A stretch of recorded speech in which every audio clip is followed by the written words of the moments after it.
AD 1997, New York City.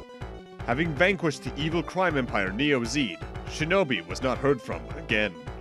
His combat ninja skills were not needed in a peaceful world. But a new threat arose in a reptilian form that lived on vicious instinct alone. The colossal monster moved slowly and quietly, and its attack was relentless. The souls unfortunate enough to live became hostages. Mass panic swept the streets. It remained only for Shinobi to take action, the ninja of the shadows. His weapons were stealth and quickness of attack, his only allies when facing overwhelming force. Relying on ninja weapons and magic, Shinobi fought on, assisted by his faithful dog. This is the story of their defiance.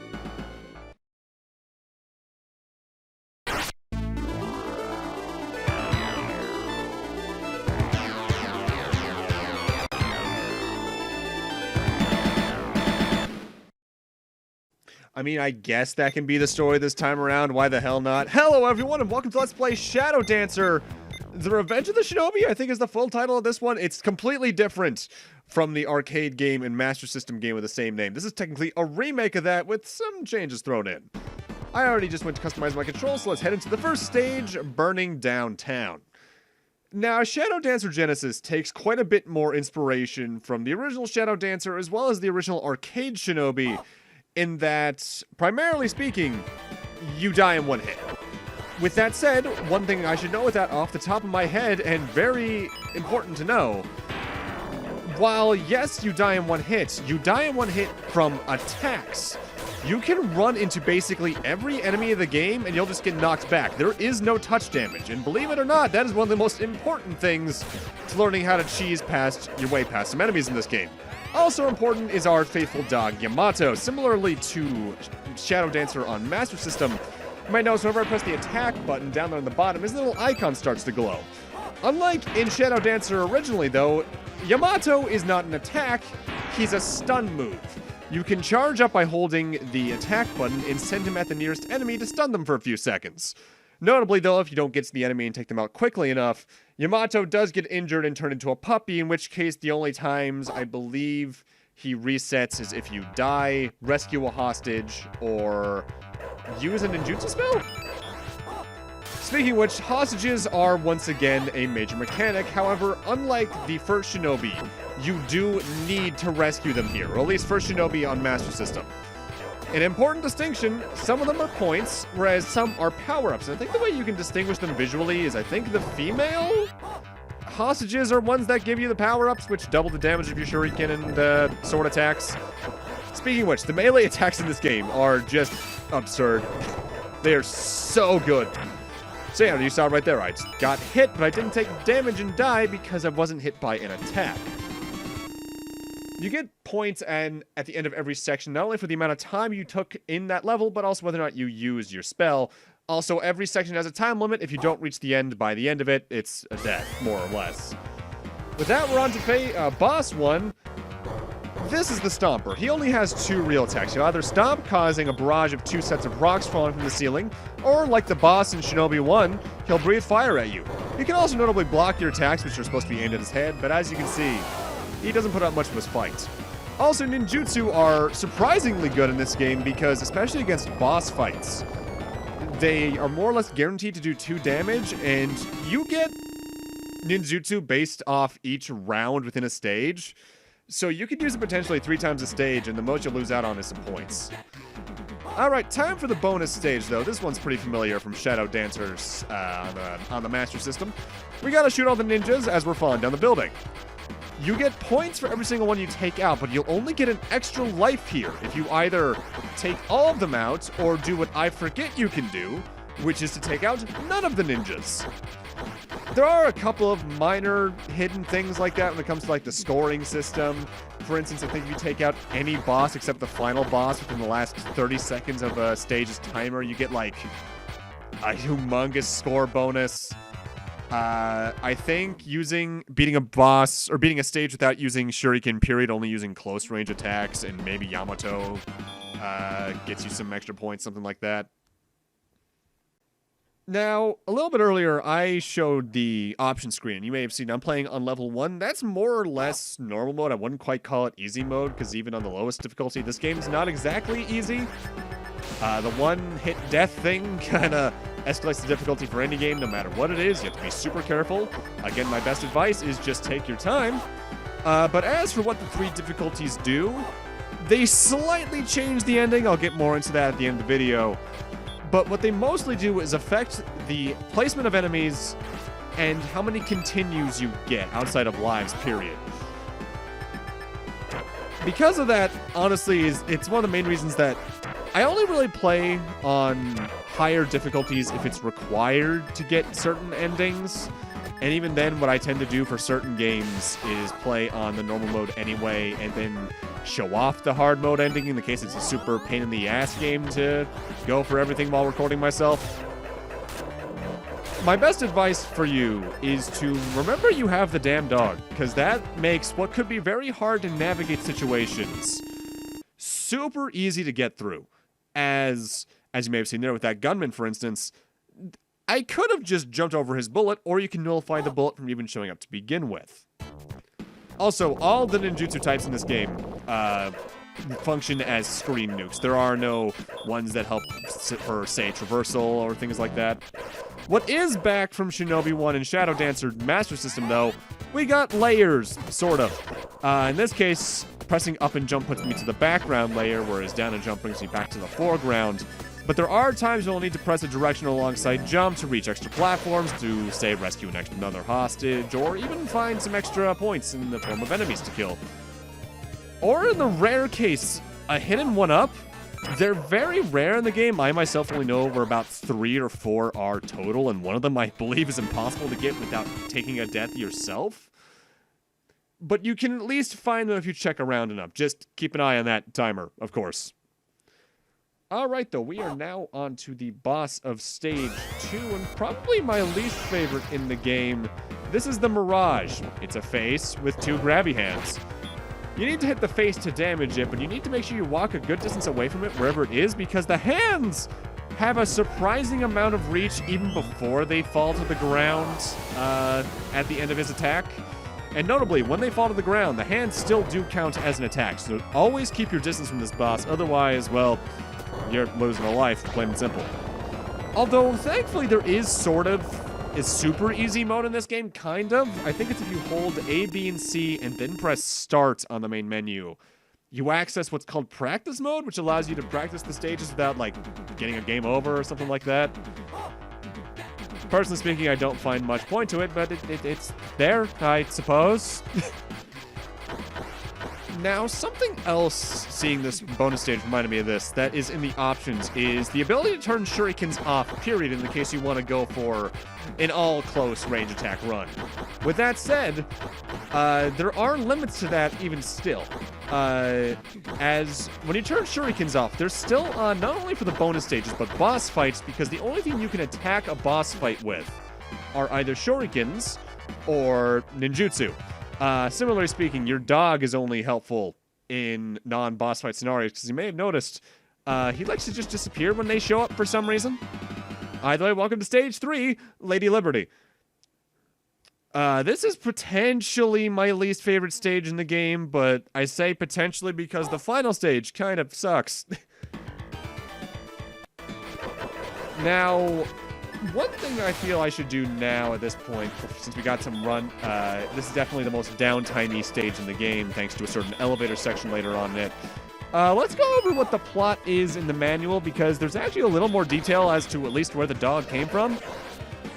Revenge in the Big Apple. After bringing down the Neo-Z organization, Joe Musashi found that his skills weren't needed anymore. He went to New York City and spent some time with Kato, his former martial arts student. Musashi returned to his native land, refreshed and relaxed. Kato, meanwhile, heard that some nasty characters had taken over a local elementary school and were holding the children as hostages. Naturally, he went to try and help the kids. What he found was shocking. Kato was severely wounded at the school and was not expected to survive. When he got the news, Musashi raced back to New York. Before he could get to the hospital, Kato passed away, leaving nothing but his memories, nothing but memories and his faithful dog, Yamato.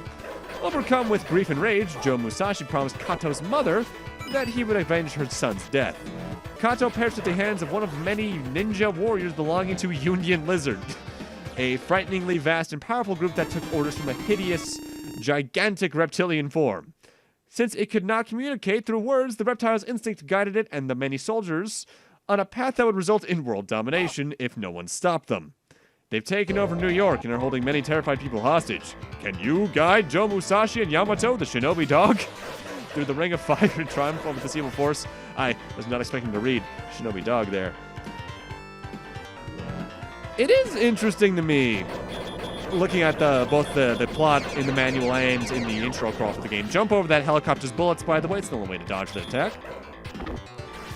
That this definitively happens after Revenge of the Shinobi, which makes you wonder where the hell Naoko went, but I guess it doesn't matter too much. Either way, welcome to the reason this stage sucks. The latter half is entirely an elevator section where you're on a very limited platform with ninjas all over the place. Ninjas in this game are easily the most annoying enemy variety, as not only are they one of the few enemies that have a jump attack that's just a constantly active hitbox, but they're also, outside of bosses, the only enemy variety off the top of my head that takes 2 or more hits to kill. And another annoying part of them is mostly locked to a certain color variety of them, the black ninjas we'll see in the final stage.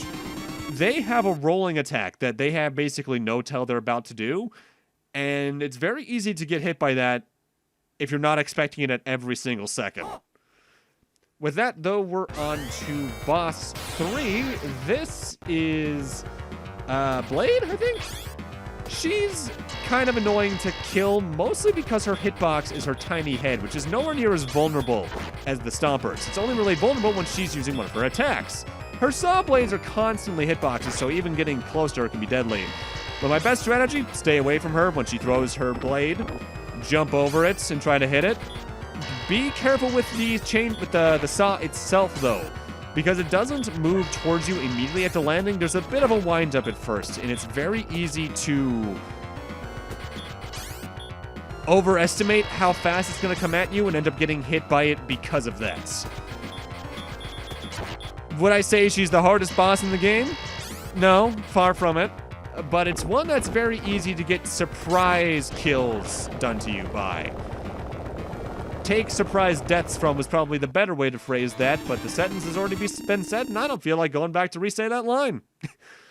Well, quote-unquote line. Now, while in the main stages you do die in one hit, same with the boss fights, there is at least a little bit of kindness in the game, in that there's sort of a checkpoint system. I believe if you've at least rescued 2 hostages out of the max 6 that every stage can have in each section, I think you'll only have to rescue the remaining 4 after death. I don't think there's another checkpoint after the next 2. I think you'll still start, like, the level design over again, but you won't have to rescue the first 2. The only reason I say I think is I recorded this about a week and a half ago at this point, and to be frank, my memories kind of fade after a little bit. I really should have just done each of these games as actual, like, recording, then edit in all that shit instead of just waiting to do all the games in a row first. Whoops! Oh well. Either way, welcome to stage 4, which the final stage is easily the hardest, but this one's hard for me for a personal reason. But it is where I recommend, even if you're not someone who likes to use ninjutsu, I recommend you use ninjutsu in this stage, if only for what's above this next enemy. Set, rather. Because up here after this policeman, there's 2 enemies in a row that I find taking care of super annoying. I don't know why. The shield guy partnered with the cop is just a very hard set of enemies for me to take care of right then and there in that exact instance, but it always has been, and I don't know why. And I do mean always has been, because I actually do have a little more history with this game than most of the other Shinobi games. Because, well, I picked up, I think, my first Shinobi game was Shinobi 3 through emulation. I picked up this one, I believe, on the Wii Virtual Console back in the day. And it took me a while, but I was able to beat it. Also, I don't know how you're supposed to get that extra life that was on screen a few seconds ago, because I think the only way you can get that is by taking a death yourself, and I don't think that's 2 extra lives, so don't know what's on with that. Either way, 4-2 is the reason that I find this stage personally hard. It's a darkness gimmick, and I hate darkness gimmicks in anything. Thankfully, it's not so bad in this game, as more or less some of the game's few actual bottomless pits were in the previous section. There's none here in this section. But I've said it time and time again, this is my least favorite mechanic type in any game. I'd rather you just make an actual hazard for me to deal with instead of being like, hey, here's your usual hazards, but you can't see either where they are or where you are, depending on the game. I just find that annoying. Some of the few times I'm willing to say I like a darkness gimmick is probably when they do the Donkey Kong Country Returns or Shovel Knights. Is that Tower of Fate Ascent? Or was that Tower of Fate Entrance? Where you can see everything. It's just the entire ground and you are overshadowed. And there's times where, if you're paying attention, you can notice where pits are or aren't ahead of time based off how things are interacting with each other. I'm fine with those because I think they not only usually have at least a nice art style to them, but they're nowhere near as, not troll-like, but dick-headed with their trap placement. Either way, boss at this stage is the Wheel of Fire.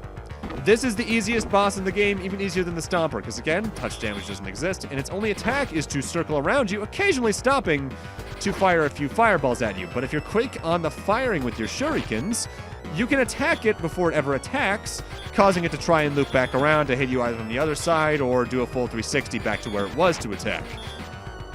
As long as you keep doing short hops and firing shurikens, it might only get an attack out at most. I should note, though, if it does attack, you want to head to the exact opposite side it is. So if it's on the far left, head to the far right of the stage to avoid its fireballs. It's a super easy boss. With that, we're on to the final bonus stage. You know, I like this bonus stage probably the most out of the ones that we've seen thus far in the series. But I would have liked at least one more type, or at least a different variety to do with it, because the most they do is just change the visuals. Maybe one where you're jumping up instead at least would have been cool, maybe. But, oh, also, I looked it up. I should note, I misspoke earlier. This game's full title is not Shadow Dancer: The Revenge of Shinobi, it's The Secret of Shinobi. Again, not like that title's in the game itself. It's only on, I think, the box art, the manual at best, and no, that's probably it, honestly. Either way, we're already on to the final stage, Union Lizard themselves. It's such a dumb name.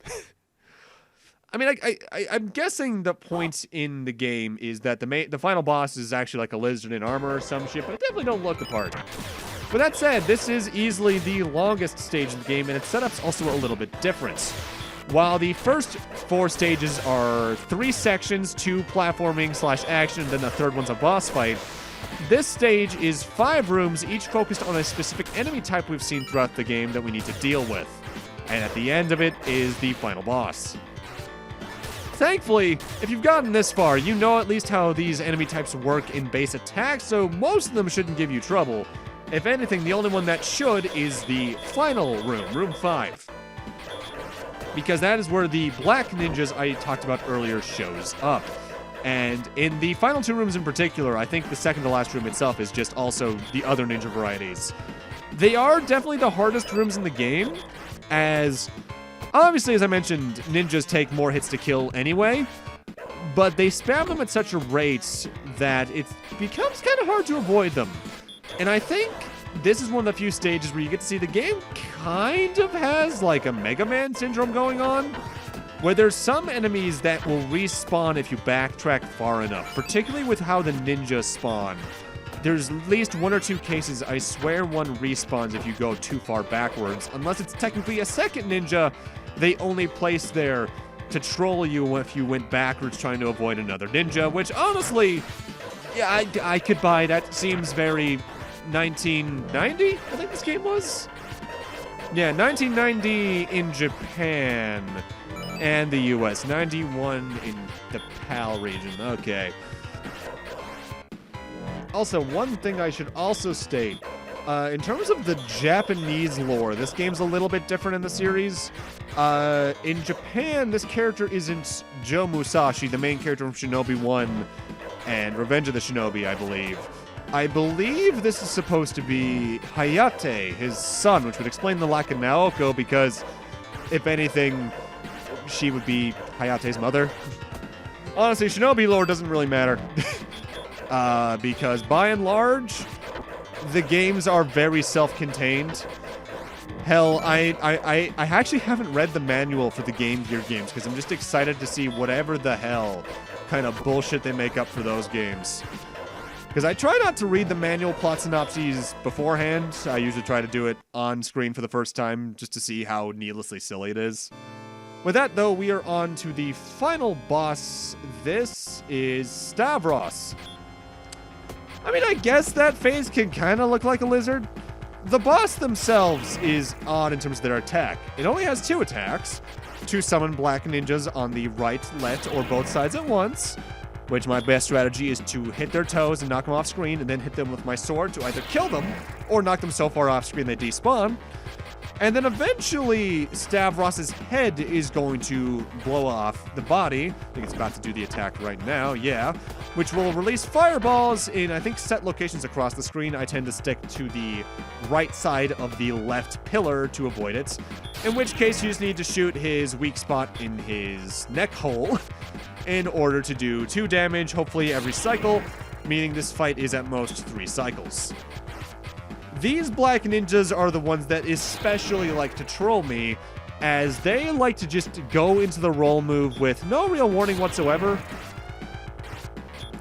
They are easily the actual boss here. Stavros doesn't really do much of threat at all. I recommend, if you're going to use ninjutsu in this, saving it for the 3rd cycle itself, or if you're in a panicked position, especially on the last double ninja rush, use it then just to avoid any kind of complications those ninjas could cause. Like I think I'm about to, because I don't feel like dealing with them anymore. Oh, that's right. I think on the last phase, he also summons more ninjas. That's right. Forgot about that. Either way, at this point, it's just me hitting his weak point 2 more times, and that is game. There we go. Come on, explode. Do it. Yeah, that feels good. Kaboom.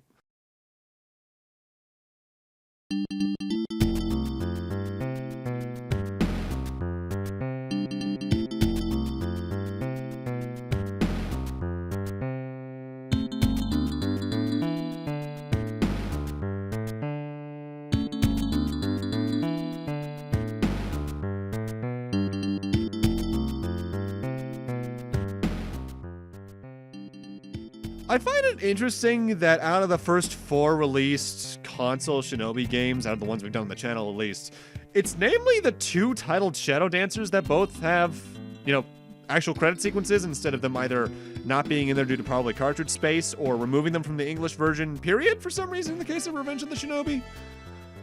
Either way, that was Shadow Dancer for the Genesis. Short, yes. Fun, absolutely.